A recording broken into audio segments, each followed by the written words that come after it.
Assalamualaikum warahmatullahi wabarakatuh. Hai sobat, hari ini kita akan membahas perkembangan terbaru dalam dunia pinjaman online yang perlu kita waspadai bersama. Masih ingat dengan debt collector yang dulu sering mendatangi rumah para nasabah? Kini pinjol gunakan cara baru untuk menagih utang nasabah, lebih ngeri dari di lapangan. Dunia pinjaman online pinjol kembali menggemparkan publik. Jika dulu debt collector dicek, lapangan menjadi hal menakutkan. Karena datang langsung ke rumah nasabah, kini ancamannya justru datang dari handphone HP pribadi.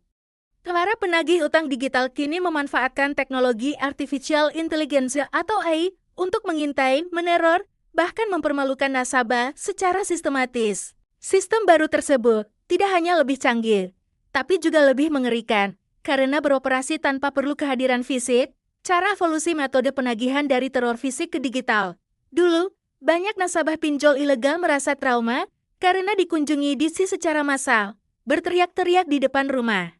Bahkan mempermalukan mereka di lingkungan sekitar. Namun, mulai tahun 2025, strategi ini dianggap boros biaya, berisiko hukum, dan banyak diprotes warga. Akibatnya, perusahaan pinjol beralih ke metode digital, yakni menggunakan data sosial media, robot call, spam SMS, bahkan AI voice cloning.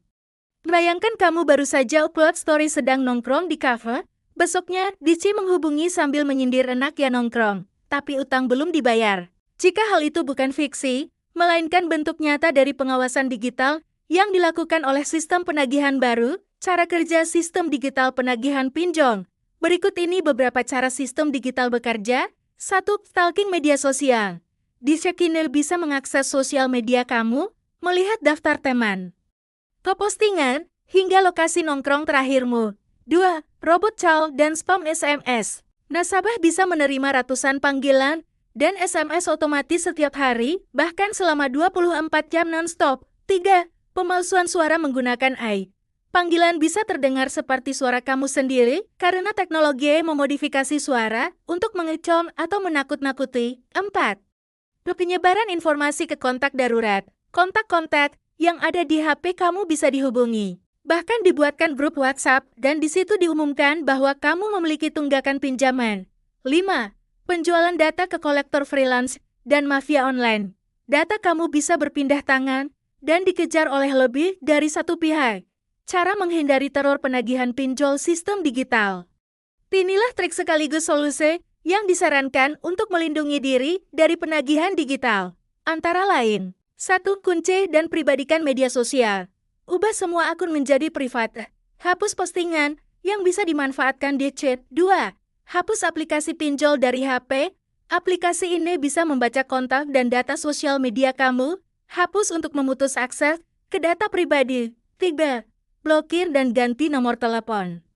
Gunakan aplikasi auto blokir untuk menangkal spam call. Bila perlu, ganti nomor HP, email, dan akun WhatsApp. 4. Klarifikasi ke kontak darurat. Beritahu keluarga dan teman dekat agar tidak menanggapi pesan atau telepon dari pihak DC. Bersikap terbuka agar tidak mudah dipermalukan secara sosial. 5. Reset HP dan laporkan kebocoran data. C. Apakah datamu bocor? Jika bocor, reset HP untuk membersihkan jejak data. Laporkan ke Kemenkominfo atau OJK melalui kanal resmi. Apakah nasabah bisa dipidanakan jika ganti nomor? Terkait ancaman hukum, karena mengganti nomor HP atau WA, para ahli menyebut bahwa itu hanya bentuk intimidasi. Tidak ada dasar hukum yang kuat selama pinjol tersebut tidak memiliki izin resmi dari OJK. Ancaman-ancaman itu biasanya hoax. Tujuannya agar nasabah tidak mengganti kontak, sehingga mereka tetap bisa ditekan secara mental, ujarnya.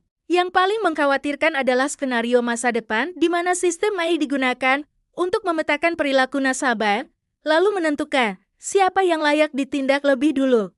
Ini bukan lagi permainan manual, melainkan otomatisasi tekanan secara psikologis.